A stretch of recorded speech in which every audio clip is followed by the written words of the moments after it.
کبھی دل میں یہ خیال ہوتا ہے کہ یار میں ایک گناہ ہے مثال کے طور پر،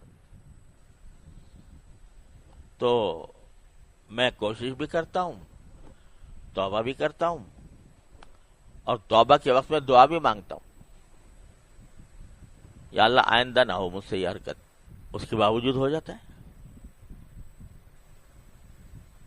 تو جب میں نے اپنے اللہ کے سامنے گزارش کر دی، اللہ تعالیٰ سے میں نے مانگ لیا، پھر کیوں اللہ میاں مجھ سے، پھر کیوں اللہ میاں نے مجھے روکا نہیں اس سے؟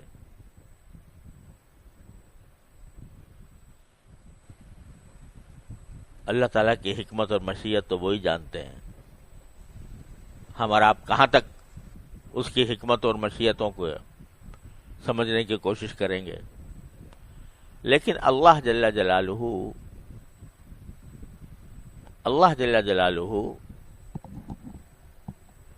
بندے کا گرنا پڑنا بھی ان کی مشیت میں ہوتا ہے۔ بعض اوقات گرنا پڑنا کیوں ہوتا ہے؟ تاکہ یہ مزید روئے، یہ مزید میری طرف متوجہ ہو، مزید مجھ سے توبہ مانگے، مزید مجھ سے معافی مانگے، اور میں پھر اس کو اپنی ستاری کا مورد بناؤں، اپنی غفاری کا مورد بناؤں۔ اس لیے بھی کرتے ہیں اللہ میں بعض اوقات۔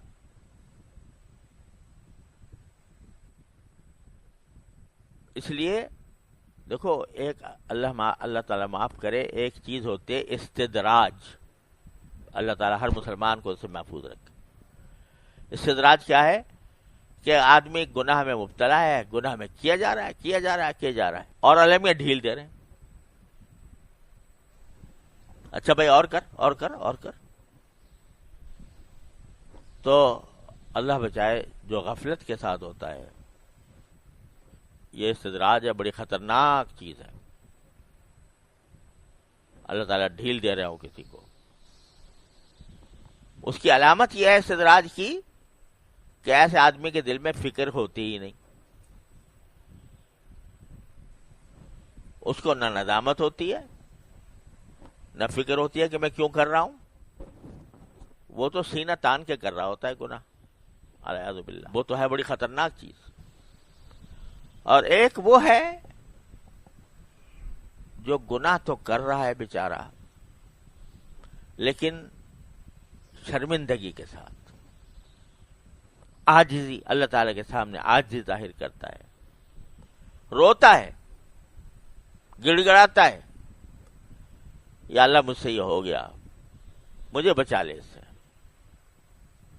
یا اللہ مجھ سے آئندہ میں اس گناہ میں مبتلا نہ ہوں۔ آج کل کے جو گناہ ہے وہ نظر کا گناہ سب سے خراب ہے، تو میں اس کی خاص طور پر، اور بھی غیبت سب پتہ نہیں کیا کیا ہم مبتلا رہتے ہیں جن گناہوں میں۔ اب ہم جیسے لوگ جن کا بہرحال کچھ نہ کچھ کسی بزرگ سے تعلق ہے، کسی کا پاس بیٹھنے کا موقع ملا ہے، کچھ دین کی تعلیم حاصل کی ہے، کچھ تعلیم دے رہے ہیں، تو ان سے یہ توقع تو مشکل ہے کہ وہ ان کو نماز چھوڑنے کا گناہ کریں گے، یا وہ معاذ اللہ شراب پی لیں گے۔ لیکن جو گناہ پھیلے ہوئے ہیں معاشرے کے اندر، اچھے خاصے پڑھے لکھے اہل علم کے اندر، نظر کا گناہ،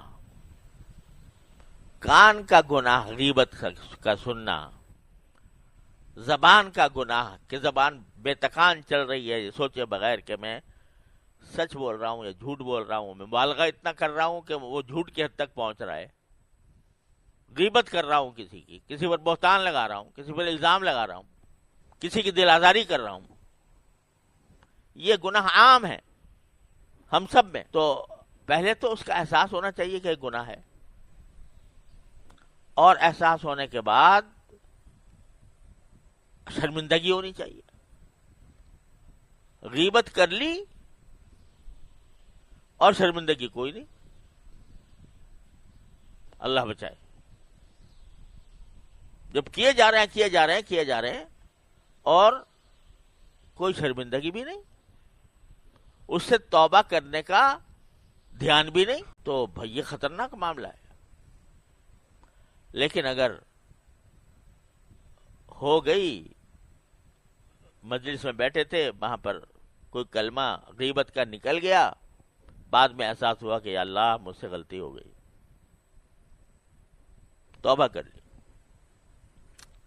اب توبہ کرنے کے بعد پھر عہد بھی کر لیا، لیکن کسی وقت پھر مبتلا ہو گیا، بلکہ فکر ہو اور پھر مبتلا ہو جائے تو پھر اس کو گھبرانا نہیں چاہیے، مایوس نہیں ہونا چاہیے، اللہ تبارک و تعالیٰ کے سے پھر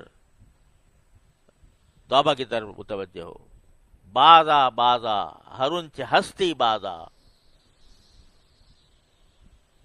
گر کافر و گبر و بت پرستی بازا، این درگہ ماں درگہ نومیدی نیست، صد بار اگر توبہ شکستی بازا،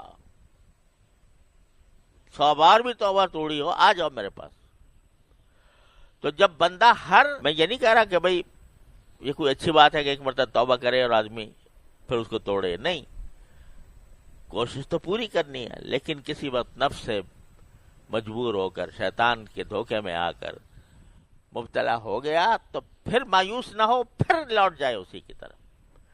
جب یہ عمل کرتا رہے گا تو کیا ہوگا؟ من تابا، تو کیا ہوگا؟ وہ عمل عملا صالحا، پھر وہ عمل صالح کی طرف آ جائے گا۔